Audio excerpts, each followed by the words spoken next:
Em um mundo onde a criminalidade desafia as leis e a ordem, o sistema judiciário busca não apenas punir, mas também passar uma mensagem clara dizendo o seguinte: ações têm consequências.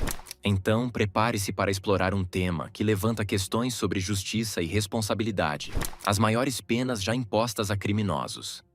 Bernard McGuinn.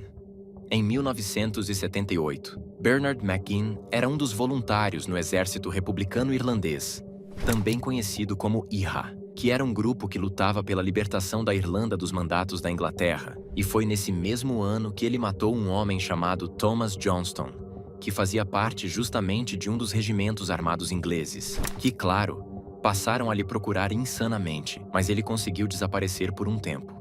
Só que apenas um ano depois ele foi encontrado e acusado de posse de explosivos que eram do IRA, e por isso ele foi condenado a 10 anos de prisão, mas acredite, ele nem sequer apareceu no julgamento. Provavelmente decidiu que a vida na prisão não era para ele. Bernard fugiu novamente até ser finalmente preso mais uma vez algum tempo depois, após manter uma família refém por 27 horas. Porém, em 1987, alguém achou uma boa ideia libertá-lo, o que na verdade foi um grande erro. Ele então se juntou novamente ao IRA e voltou a ajudar na fabricação de bombas. Alguns anos depois, ele fez parte de um grupo de atiradores que matou 9 membros das forças de segurança inglesas entre 1992 e 1997.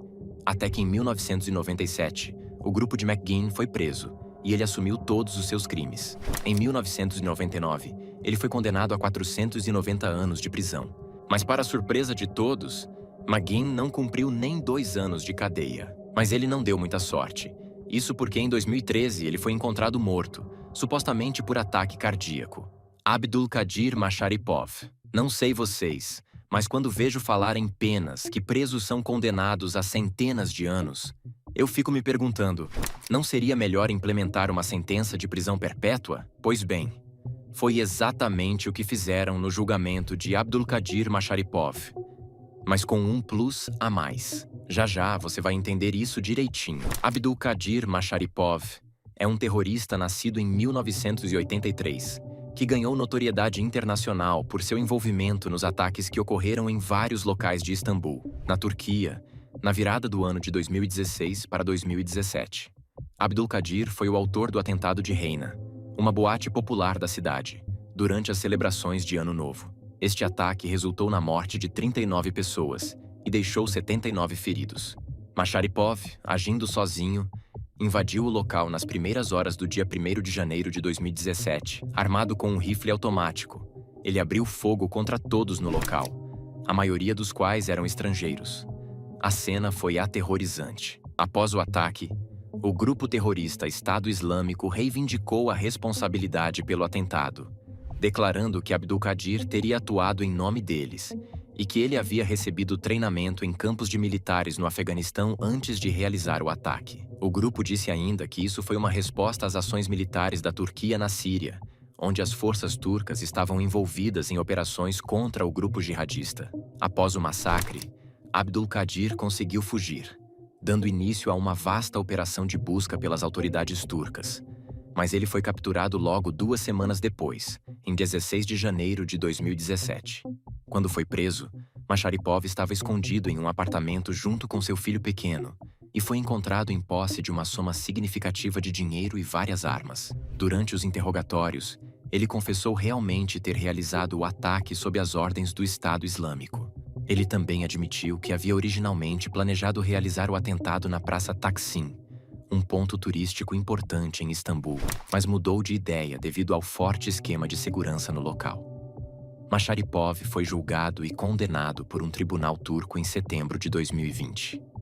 Ele foi sentenciado a não apenas uma, mas sim 40 sentenças de prisão perpétua, sendo 39 delas agravadas por cada uma das vítimas fatais. A prisão perpétua agravada na Turquia é uma forma mais severa de prisão perpétua, onde o condenado enfrenta condições de encarceramento mais rígidas e geralmente implica que ele nunca terá direito à liberdade condicional. O objetivo dessa sentença é garantir que indivíduos condenados por crimes de extrema gravidade passem o resto de suas vidas na prisão. Além disso, Abdulkadir também foi condenado a mais 1.368 anos de prisão pelas tentativas de homicídio e por outras ofensas, incluindo pertencer a uma organização terrorista. Inés del Rio. Inés del Rio Prada é uma ex-integrante do grupo ETA, responsável por uma série de atentados e crimes relacionados ao terrorismo nos anos 80, usando como argumento a luta pela independência do País Basco, uma região situada entre a Espanha e a França.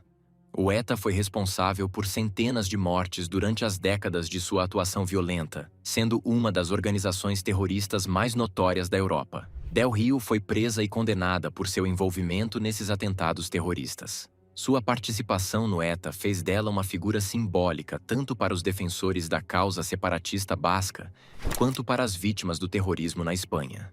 No período que foi membro do ETA nas décadas de 1980 e 1990, Inés del Rio participou de vários atentados, sendo parte do Comando Madrid, uma das células mais violentas do grupo. Após ser presa, Inés foi condenada por envolvimento em pelo menos 24 assassinatos. Entre os atentados mais significativos em que del Rio esteve envolvida, está o ataque com carro-bomba que ocorreu em 1986, no centro de Madrid. O atentado foi dirigido contra um ônibus militar e resultou na morte de 12 guardas civis. Mas não para por aí. Del Rio também esteve envolvida em outros atentados, incluindo assassinatos de políticos, juízes e militares, sempre com o objetivo de minar a presença do Estado espanhol no País Basco e forçar o governo a conceder a independência da região. Seus crimes só pararam quando Inés foi capturada e presa em 1987. Ela foi julgada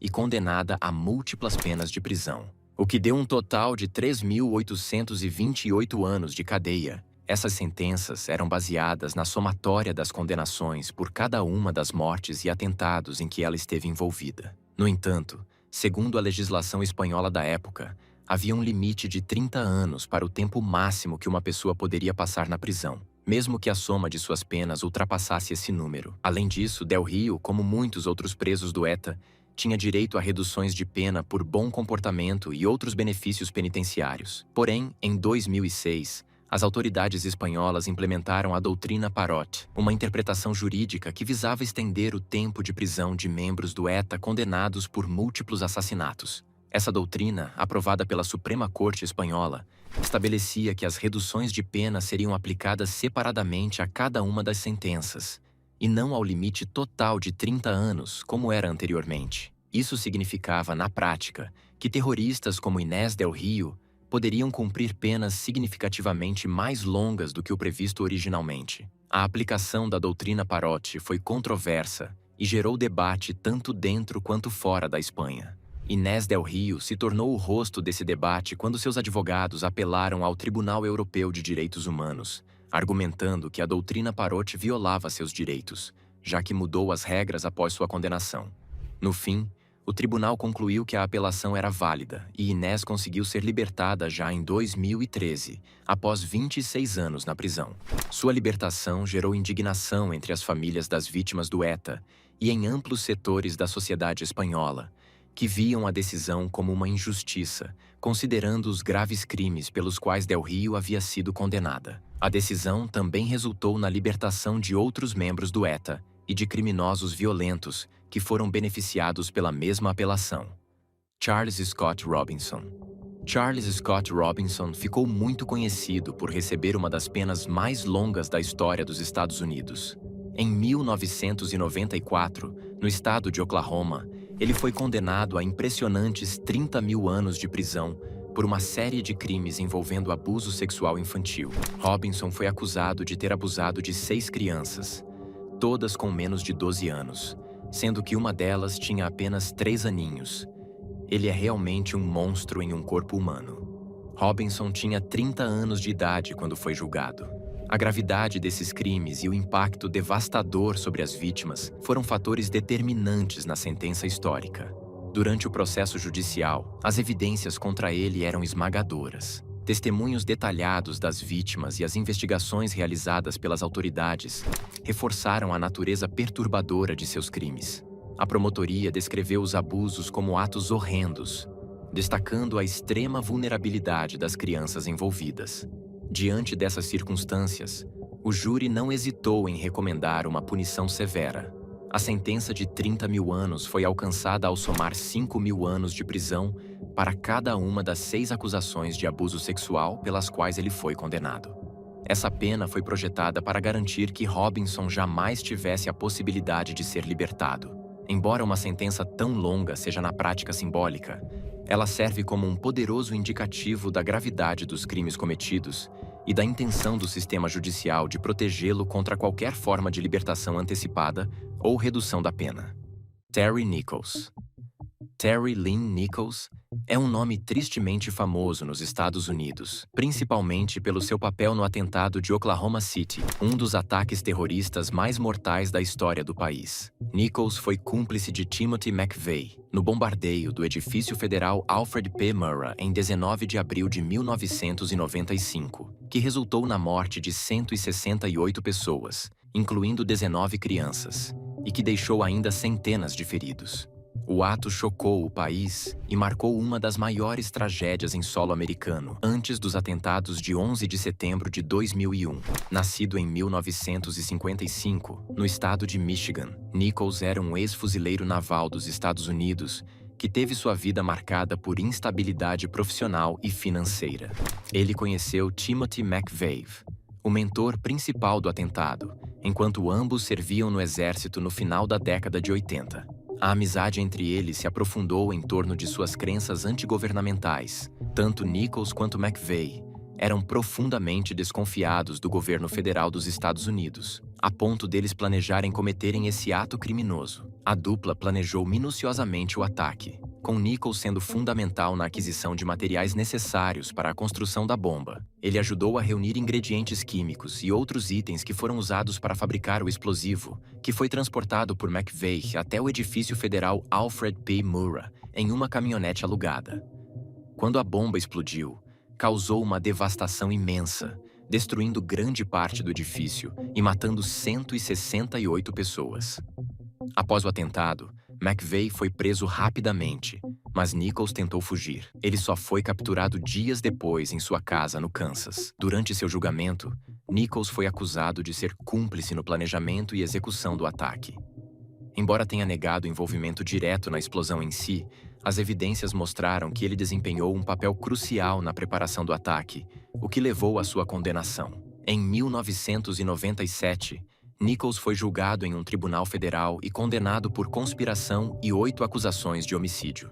No entanto, em 2004, ele foi julgado em um tribunal estadual de Oklahoma. Nesse segundo julgamento, Nichols foi considerado culpado de 161 acusações de assassinato em primeiro grau, uma para cada uma das vítimas do atentado. Ele então foi condenado a 161 penas de prisão perpétua consecutivas, sem a possibilidade de liberdade condicional, além de receber outras sentenças que totalizaram uma pena de mais de 9 mil anos por crimes associados, como por exemplo o uso de explosivos. Ou seja, nem se ele vivesse 161 vidas diferentes, teria direito à liberdade. Moses Sithole.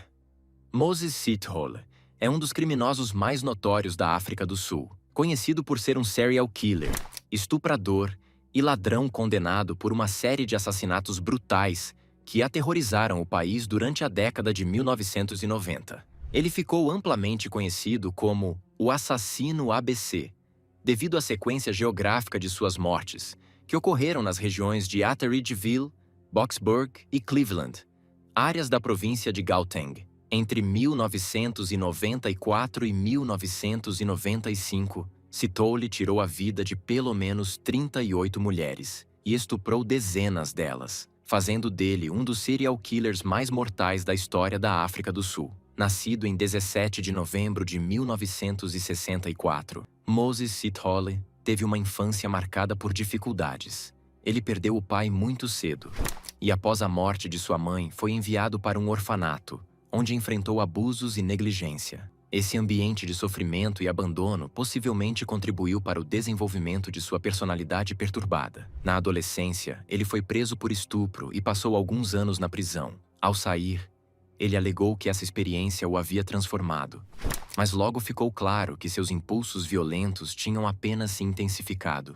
Sithole adotou um método engenhoso para atrair suas vítimas. Ele se apresentava como o fundador de uma falsa organização beneficente que supostamente ajudava mulheres carentes a encontrar emprego. Usando essa organização de fachada, ele ganhava a confiança das mulheres, prometendo-lhes oportunidades de trabalho. Depois de atrair suas vítimas a locais isolados, ele as estuprava e as estrangulava até a morte, em muitos casos, abandonando os corpos em avançado estado de decomposição, dificultando a identificação das vítimas e a investigação policial.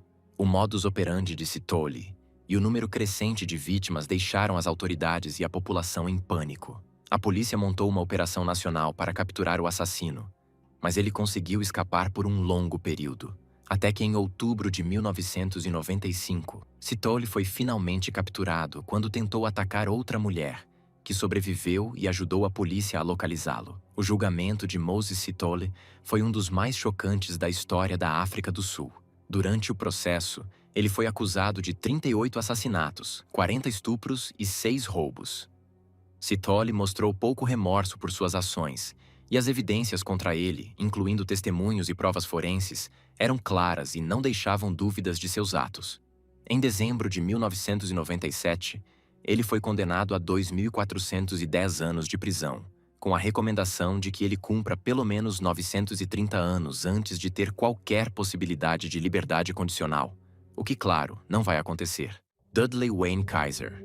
Dudley Wayne Kaiser vivia com sua família em Tuscaloosa, no Alabama, e durante o Halloween de 1976, ele mudou o rumo de todos os seus parentes com um crime de triplo homicídio. As vítimas foram sua sogra e um estudante universitário, além de Emily, sua própria esposa.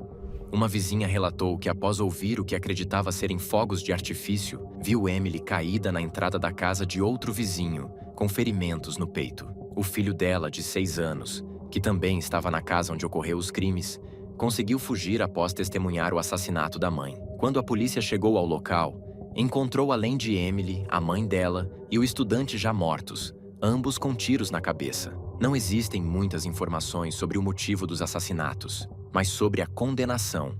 Sabe-se que na época a pena de morte não era uma opção no Alabama. Então o júri decidiu introduzi-la aplicando uma sentença severa, como um aviso para outros potenciais assassinos. Então, em 1977, Dudley Wayne Kaiser foi condenado à morte na cadeira elétrica. Mas essa condenação foi anulada quando ele foi julgado novamente em 1981. Na nova condenação, o assassino recebeu 2 penas de prisão perpétua com adicional de 10.000 anos de cadeia. Mas acredite, tudo isso com direito de condicional. Mas felizmente, em 2016, ele teve o primeiro pedido de liberdade condicional negado pela Justiça do Alabama. Alan Wayne McLaurin. Alan Wayne McLaurin é outro nome que faz parte da lista dos criminosos mais notórios da história dos Estados Unidos. Ele ficou conhecido por sua série de crimes violentos que culminaram em sua condenação a impressionantes 20.750 anos de prisão. Em alguns de seus atos, ele tinha um parceiro chamado Darron Anderson, que foi condenado a 1.993 anos de cadeia. Em 1984, McLaurin foi preso pela primeira vez por um crime menor, mas sua trajetória criminosa logo se intensificou. E em 1985, ele foi acusado de assaltar e estuprar várias mulheres, o que levou à sua condenação. No entanto, foi em 1988 que sua série de crimes atingiu um novo patamar de brutalidade. McLaurin sequestrou uma mulher e a levou para um local isolado, onde a agrediu fisicamente e sexualmente. Após o ataque, ele tentou encobrir suas ações, mas a vítima conseguiu escapar e denunciou o crime à polícia. Esse incidente chamou a atenção das autoridades, que começaram a investigar seus antecedentes criminais. Ao longo dos anos, McLaurin acumulou uma série de condenações por crimes violentos, incluindo homicídios, agressões e crimes sexuais. Em um dos casos mais graves, ele foi acusado de assassinar uma mulher durante um assalto, um crime que resultou em grande comoção na região em que vivia a vítima. A violência que ele perpetrou fez com que a sociedade clamasse por justiça, e as autoridades estavam determinadas a garantir que ele fosse responsabilizado por suas ações. Em 1996, McLaurin foi finalmente julgado e condenado pelos seus atos. Durante o julgamento, os promotores apresentaram provas contundentes de seus crimes violentos, incluindo testemunhos de vítimas e evidências forenses. Como resultado, O juiz impôs a McLaurin uma sentença de 20.750 anos de prisão, uma das maiores já registradas na história dos Estados Unidos. 120 mil anos de prisão pelo atentado em Madrid. O atentado terrorista em Madrid, ocorrido em 11 de março de 2004, foi um dos ataques mais devastadores da história da Europa, resultando na morte de 191 pessoas e ferindo mais de 2.000. Este ataque, que envolveu a explosão de bombas em trens, foi perpetrado por um grupo de extremistas islâmicos, e entre os envolvidos estavam José Emílio Soares Trachorras, Jamal Zougam e Othman El-Gnaoui. José Emílio Soares Trachorras foi uma figura central na logística do ataque. Nascido em 1973 em uma família de imigrantes, Trachorras foi identificado como um dos principais intermediários na aquisição dos explosivos usados nas bombas. Ele tinha um passado criminal, com condenações por tráfico de drogas, e seu envolvimento com o terrorismo começou a se intensificar quando se radicalizou após conhecer membros de grupos extremistas. Jamal Zougam, por sua vez, era um marroquino que também se envolveu na trama. Nascido em 1975, em Casablanca, Zougam foi identificado como um dos executores do ataque. Ele foi preso durante a investigação do atentado. A polícia encontrou provas de que Zougam havia ajudado a organizar a logística do ataque, incluindo o transporte dos bombistas até os locais das explosões. Durante os interrogatórios, ele alegou não ter qualquer envolvimento, mas as evidências apresentadas contra ele foram substanciais. Othman El-Gnaoui, também marroquino, foi outro membro importante do grupo. Nascido em 1980, El-Gnaoui foi acusado de participar do planejamento do atentado e de fornecer apoio logístico. Ele foi uma das últimas peças do quebra-cabeça que as autoridades precisavam para desvendar a trama terrorista. O julgamento dos envolvidos no atentado ocorreu em 2007 e 2008 e resultou em uma série de condenações. Trachorras recebeu a pena mais leve e foi condenado a 34.715 anos de prisão. A severidade da sua sentença refletiu a gravidade do seu papel na logística do ataque. Zougam recebeu uma condenação de 42.922 anos de prisão, o que o tornou um dos indivíduos mais severamente punidos por sua participação em atos terroristas na Europa. Mas El-Gnaoui ainda ficou na frente com a maior pena ao ser condenado a 42.924 anos de cadeia. Juntando a sentença dos 3 terroristas, dá um total de mais de 120 mil anos de prisão. Chamoy Chipyaso. Chamoy Chipyaso é uma criminosa tailandesa conhecida por ser a mulher que recebeu a maior pena de prisão já imposta em toda a história da humanidade. Mas o que mais impressiona é que, apesar de sua sentença, ela não cometeu crimes violentos. Calma que você vai já entender. Nascida em 1973, em uma família de classe média, Chamoy se formou em administração de empresas e começou sua carreira trabalhando em uma empresa de produtos financeiros. No entanto, sua trajetória tomou um rumo sombrio quando ela se envolveu em um esquema de fraudes financeiras. Chipyaso foi condenada em 2004 por sua participação em um esquema de pirâmide que enganou milhares de investidores.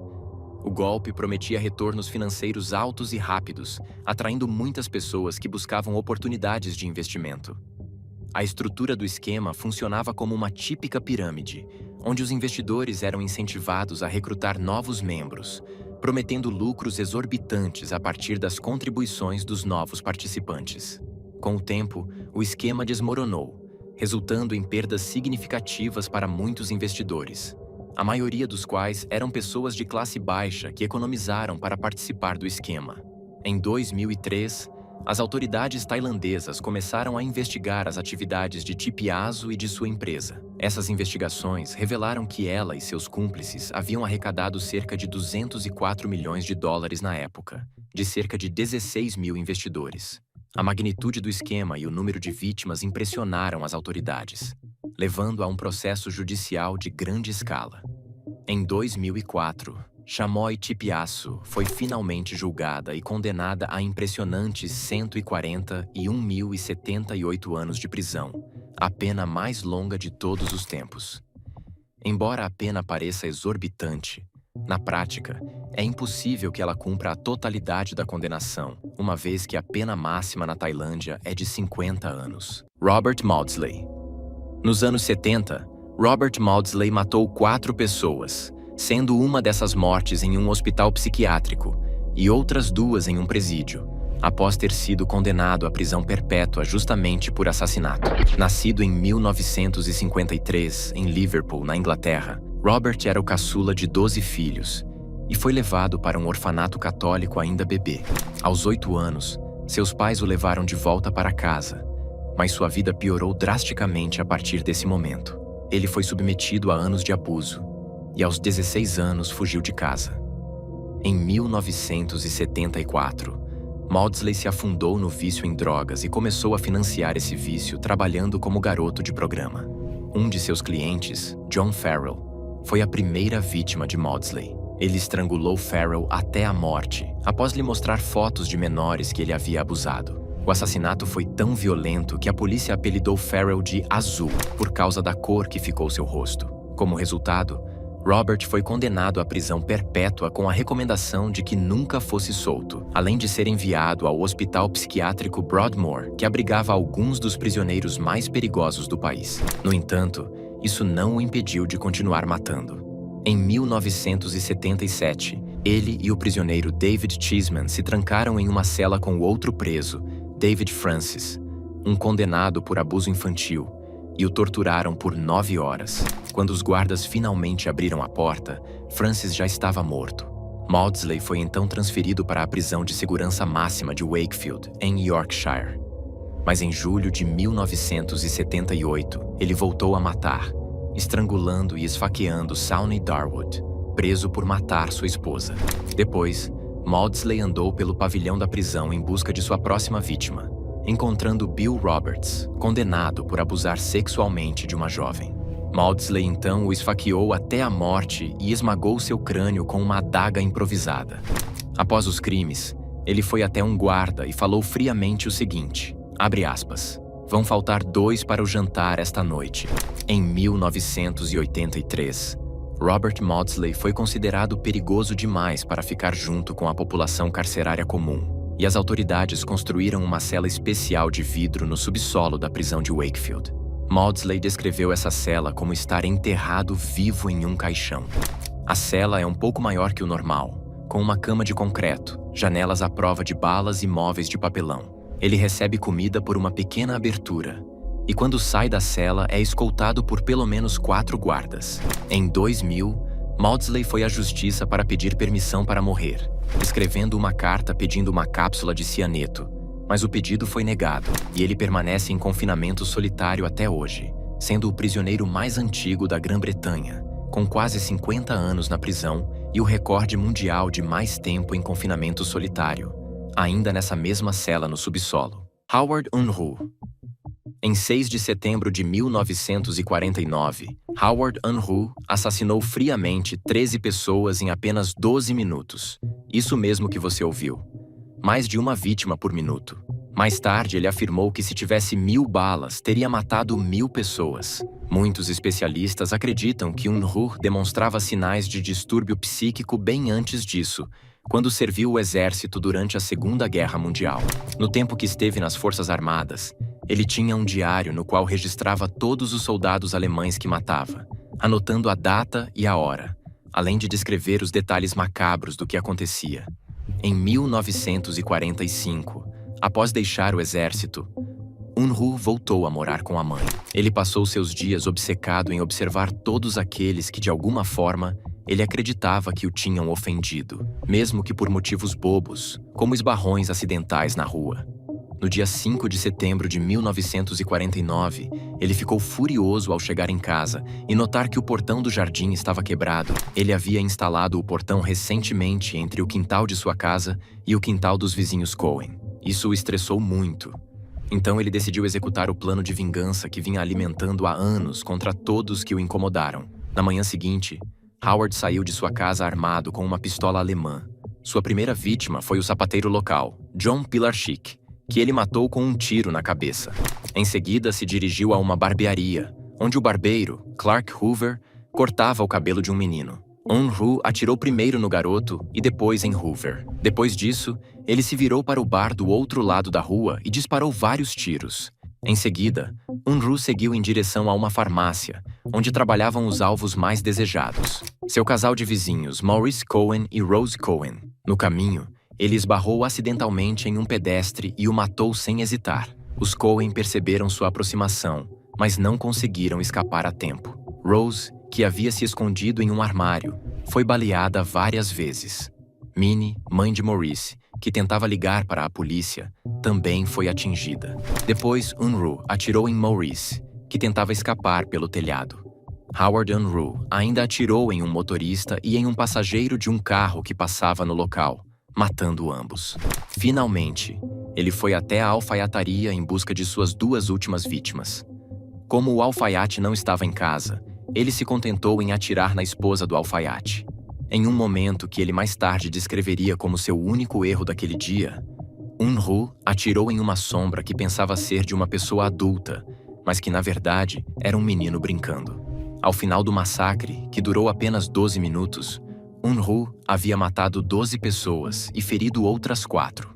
Um dos feridos morreu mais tarde, elevando o total de vítimas para 13.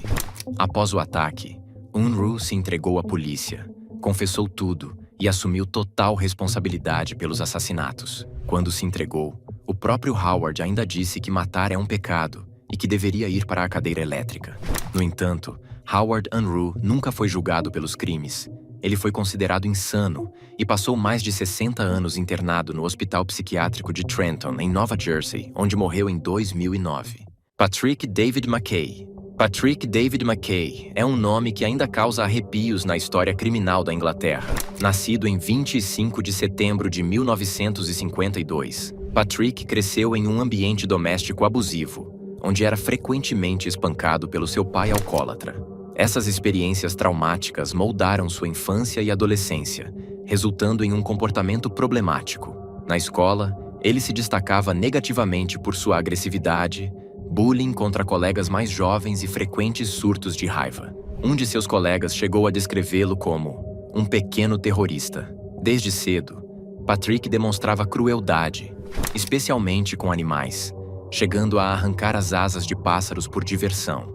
Além desse seu comportamento perturbador, McKay começou a se envolver em atividades criminosas ainda na juventude, e aos 15 anos foi diagnosticado com tendências psicopatas, sendo internado em um hospital psiquiátrico. No entanto, 4 anos depois, ele foi considerado sem perigo para a sociedade e foi liberado, uma decisão que se provaria fatal para várias pessoas anos depois. Após sua libertação em 1972, as áreas ricas de Londres, como Chelsea e Knightsbridge, foram atingidas por uma onda de assaltos e roubos. Esses crimes, que tinham como alvo principal mulheres idosas, foram cometidos por um agressor que ganhava a confiança das vítimas antes de atacá-las. Mais tarde, descobriu-se que McKay era o responsável por esses crimes. Mas a gravidade dos seus delitos ainda viria a aumentar muito. No dia 14 de fevereiro de 1974, Patrick assassinou brutalmente Isabella Griffith, uma senhora de 84 anos, dentro da sua própria casa em Chelsea. A idosa foi espancada, estrangulada e esfaqueada, mas a polícia não conseguiu identificar o autor do crime. Um pouco mais de um ano depois, Adele Price, outra idosa residente de Chelsea, também foi morta por Patrick, que entrou em sua casa pedindo um copo de água. Pouco depois, o jovem atacou e matou o padre Anthony Crean também na sua própria casa na vila de Shorne. Utilizando uma faca e um machado, ele mutilou o corpo do sacerdote, deixando flutuando em uma banheira cheia de sangue. 2 dias depois, McKay foi preso após um investigador lembrar de um incidente anterior em que ele havia feito amizade com um padre apenas para invadir sua casa e roubar um cheque. As impressões digitais de Patrick, coletadas após sua prisão, foram comparadas com as encontradas nas cenas dos assassinatos de Isabella Griffith e Adele Price, e bingo, deram como compatíveis. Confrontado pela polícia, ele confessou os 3 assassinatos, e finalmente, em 1975, McKay foi condenado pelos 3 homicídios e sentenciado à prisão perpétua. E sim, ele ainda está vivo e permanece preso até os dias de hoje.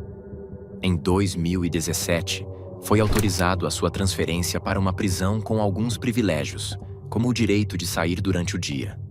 Agora, parece só questão de tempo para Patrick David McKay estar completamente livre depois de quase 50 anos de prisão. Elmer Wayne Hanley.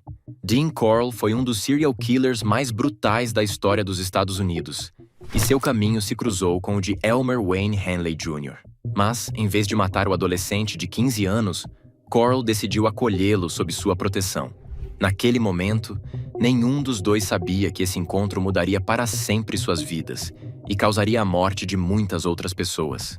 Hanley cresceu em um lar marcado por violência e abuso. Seu pai alcoólatra o atormentava constantemente, até que sua mãe, cansada da situação, fugiu com os filhos quando Hanley tinha 14 anos. No entanto, as cicatrizes de sua infância permaneceram com ele, e Hanley sonhava com uma figura paterna. Ele acreditava ter encontrado essa figura em Dean Corll, mas infelizmente essa relação o levaria a um caminho sombrio e mortal. Hanley conheceu Corll por meio de outro jovem que já era cúmplice do serial killer. No entanto, esse não foi um encontro comum. Na realidade, Hanley estava sendo meio que vendido a Corll. Contudo, Corll viu algo especial em Hanley e fez uma proposta diferente. Em vez de matá-lo, ofereceu-lhe $200 por cada garoto que ele conseguisse atrair para sua armadilha, prometendo ainda mais dinheiro se os garotos fossem atraentes. Tentado pelo dinheiro, Hanley aceitou a oferta. Pouco tempo depois, ele encontrou um garoto que Corll gostou e o convidou para fumar maconha, atraindo ele para o apartamento do criminoso. No dia seguinte, Hanley recebeu os $200 prometidos e achou que o garoto havia sido vendido para uma organização criminosa da qual Corll fazia parte. No entanto, Hanley descobriu que Corll havia abusado sexualmente e assassinado o garoto. Assustado, Hanley não denunciou o crime à polícia e, pior ainda, continuou ajudando o assassino, atraindo cada vez mais vítimas, incluindo alguns de seus próprios amigos. Até que em 25 de julho de 1973, Hanley já havia contribuído para a morte de mais de 24 garotos nas mãos de Corll e dele mesmo. Mas um dia, Hanley decidiu pôr um fim a tudo.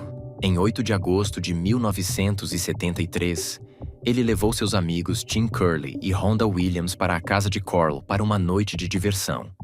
E após os 4 se drogarem e apagarem, o assassino arrastou os 2 jovens para seu quarto e os prendeu na sua tábua de tortura. Enquanto Corll zombava deles, Hanley entrou no quarto segurando sua arma. Algo havia mudado em Hanley naquela noite. Ele disse a Corll que não poderia permitir que ele continuasse matando seus amigos e que aquilo precisava acabar. Hanley então acertou o serial killer com um tiro na testa, mas acredite, ele não morreu. Então Hanley disparou mais 5 vezes em Corll, finalmente o matando.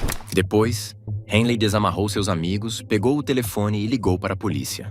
Em julho de 1974, Elmer Wayne Hanley foi acusado por 6 homicídios, mas não foi acusado pela morte de Corll, que foi considerada legítima defesa.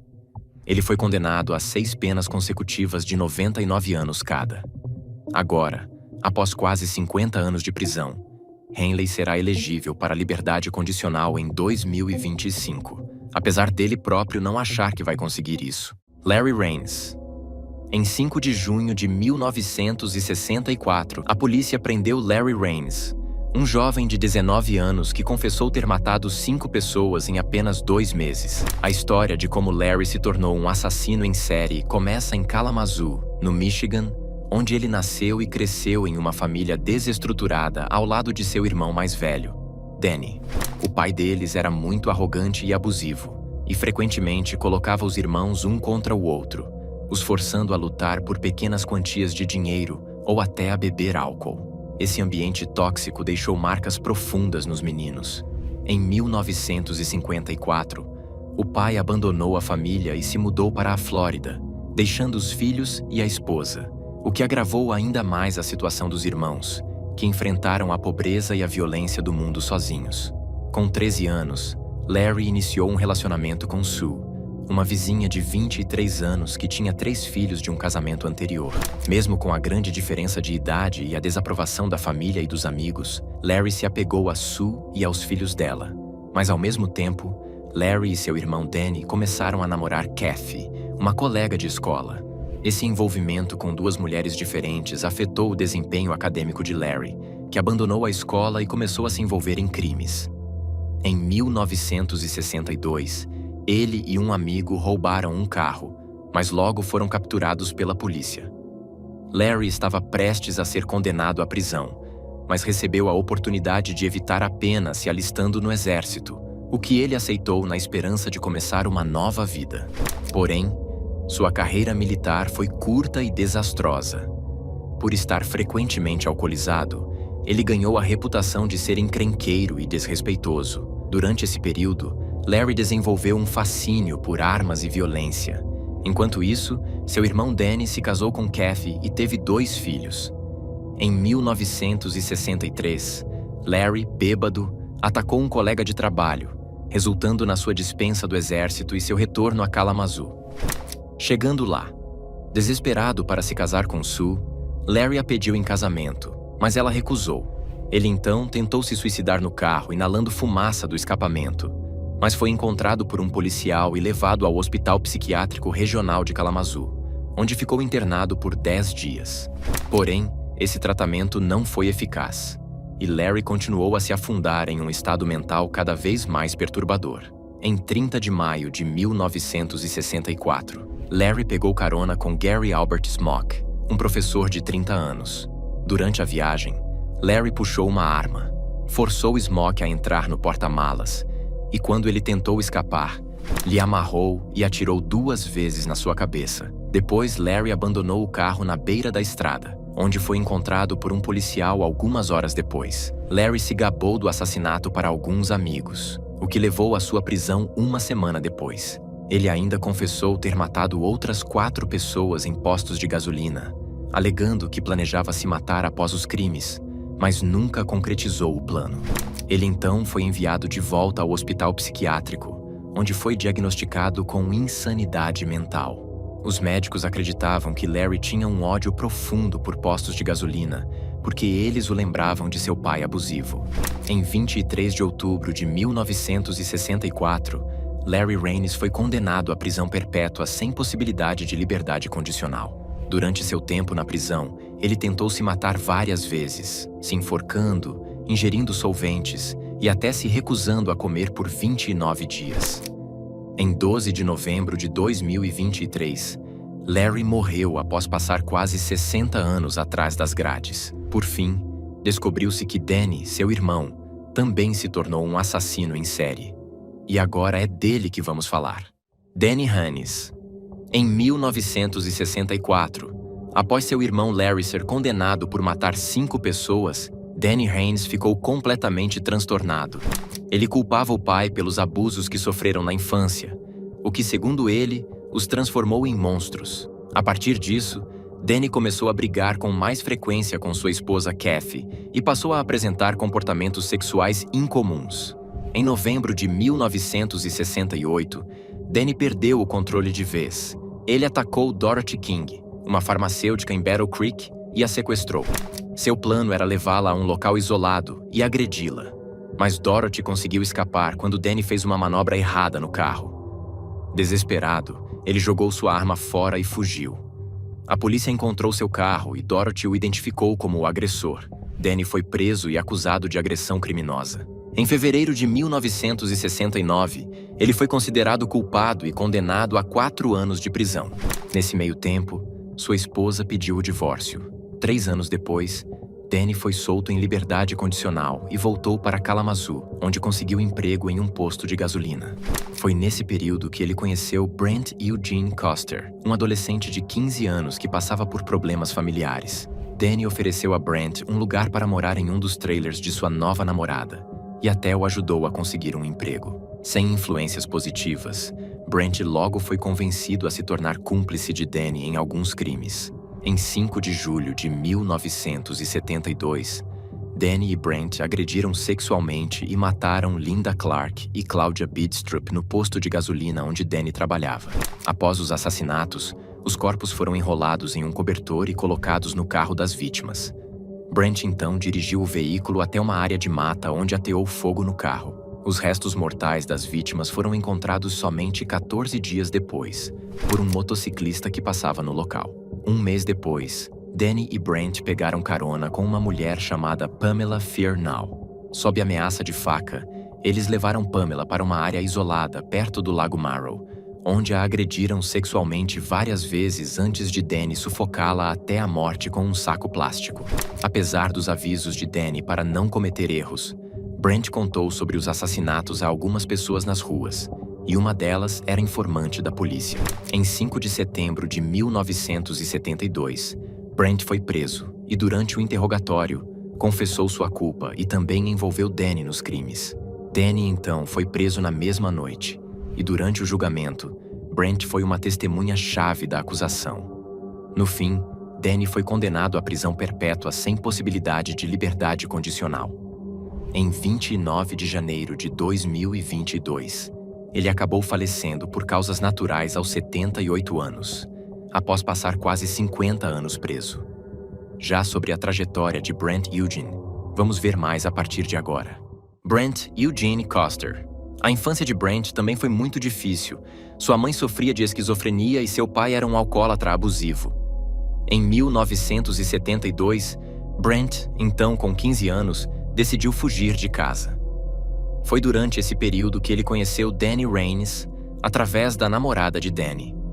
Danny Rains, ao perceber a vulnerabilidade de Brent, o acolheu e viu nele o parceiro perfeito para seus crimes. Juntos, iniciaram uma série de assassinatos, tirando a vida de 3 mulheres inocentes. Como já contado, eles foram presos por esses crimes, e Brent, como parte de um acordo judicial, testemunhou contra Danny, mas ele também foi acusado de homicídio, e em julho de 1975, também recebeu uma sentença de prisão perpétua, mas diferente de seu parceiro, com possibilidade de liberdade condicional. Durante seu tempo na prisão, Brent participou de vários programas de reabilitação para ofensores sexuais, obteve um diploma de direito e se tornou um prisioneiro exemplar. Mesmo assim, seus pedidos de liberdade condicional eram frequentemente negados. Mas em setembro de 2020, algo mudou. Durante mais uma audiência de condicional, a comissão responsável, considerando o aparente arrependimento de Brent e sua juventude na época dos crimes, finalmente aprovou sua liberação, acreditando que ele era improvável de reincidir no crime. A libertação de Brent gerou forte oposição das famílias das vítimas, que se sentiram revoltadas com a decisão. No entanto, tanto o supervisor do presídio quanto um voluntário defenderam Brent, afirmando que ele estava genuinamente arrependido e envergonhado de seu envolvimento nos assassinatos. Em 21 de janeiro de 2021, após 48 anos na prisão, Brent Eugene Coster foi libertado da prisão e estará totalmente livre de sua sentença em 21 de janeiro de 2025, após completar um programa de reentrada intensiva na sociedade. Juan Corona.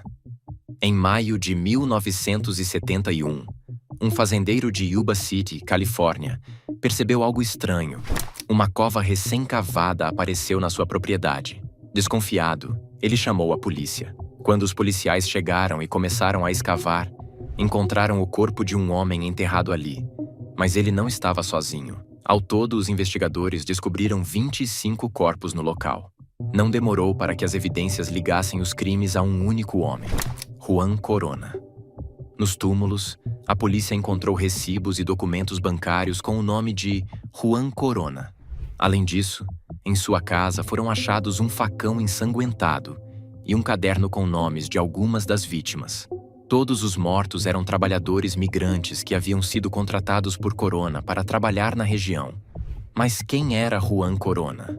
Nascido em Jalisco, no México, ele cruzou a fronteira para os Estados Unidos aos 16 anos e tempos depois se mudou para Yuba City, onde trabalhou em uma fazenda e conheceu sua esposa. Foi também nessa época que seus problemas começaram a surgir. Em 1955, uma enchente devastadora atingiu o condado de Sutter, matando dezenas de pessoas. Esse evento trágico convenceu Corona de que ele estava constantemente cercado pelos fantasmas das vítimas da enchente. Sua família relatou que, com o passar do tempo, Juan desenvolveu um temperamento violento, chegando ao ponto de precisar ser amarrado com cordas para ser contido. Em 1956, seu irmão o internou em um hospital psiquiátrico, onde ele foi diagnosticado com esquizofrenia e submetido a 23 sessões de eletrochoque. 3 meses depois, os médicos declararam que ele havia se recuperado e o liberaram. Ao ser solto, Juan foi deportado para o México, mas logo retornou aos Estados Unidos com um green card, determinado a recomeçar sua vida. Na época, ele começou a ser contratado por fazendeiros locais para recrutar trabalhadores migrantes. No entanto, em vez de apenas contratar esses homens, Juan os assassinava, sem motivo algum.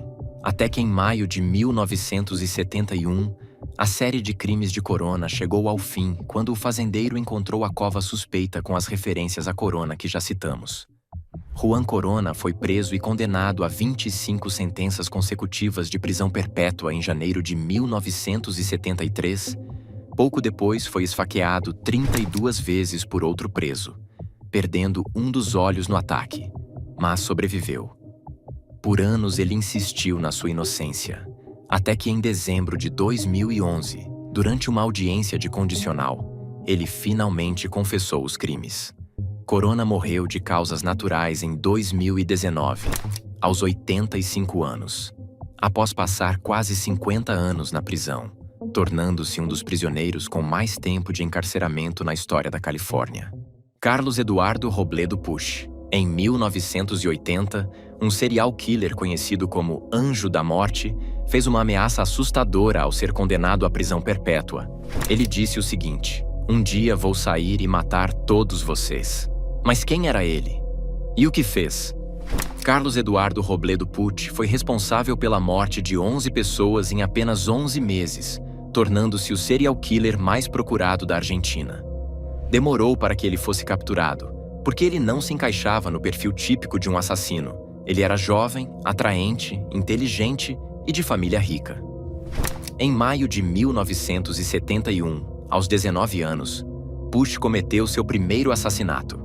Ele e seu amigo de infância, Jorge Antônio Ibanez, invadiram uma loja de peças de carros, onde encontraram um casal dormindo.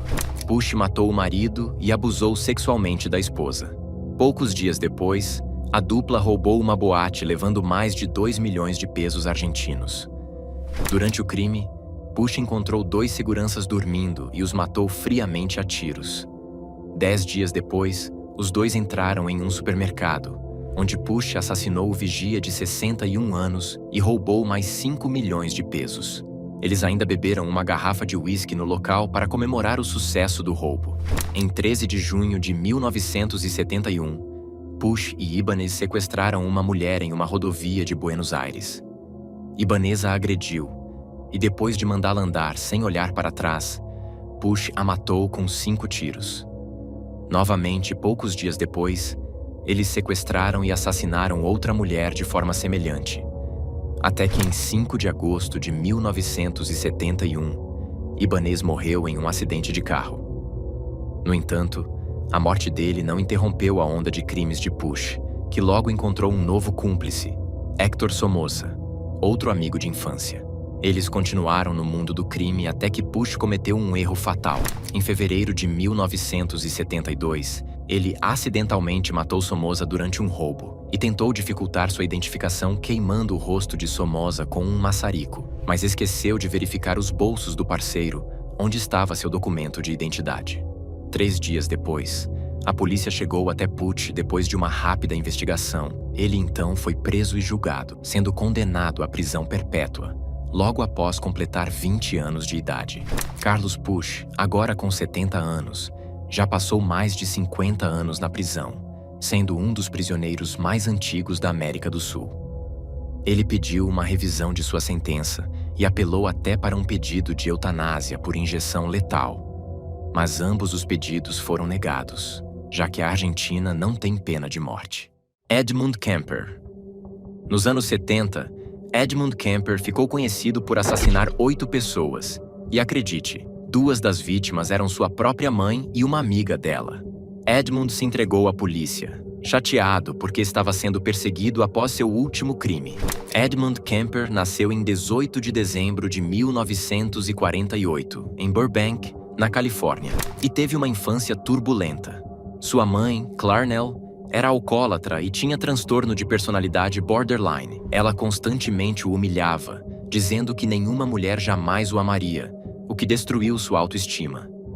Desde jovem, Kemper demonstrava comportamentos perturbadores, forçando suas irmãs a participarem de jogos macabros, como cadeira elétrica e câmara de gás, como se já estivesse imaginando seu futuro sombrio. Em 1957, após seu pai abandonar a família, Kemper começou a agir de forma violenta. Ele matou os 2 gatos da família, enterrando um deles vivo e decapitando o outro. Aos 14 anos, Edmund fugiu da casa da mãe para morar com o pai, mas como ele já havia se casado novamente, enviou o jovem para viver com os avós. E foi aí que Edmund Kemper cometeu seu primeiro assassinato.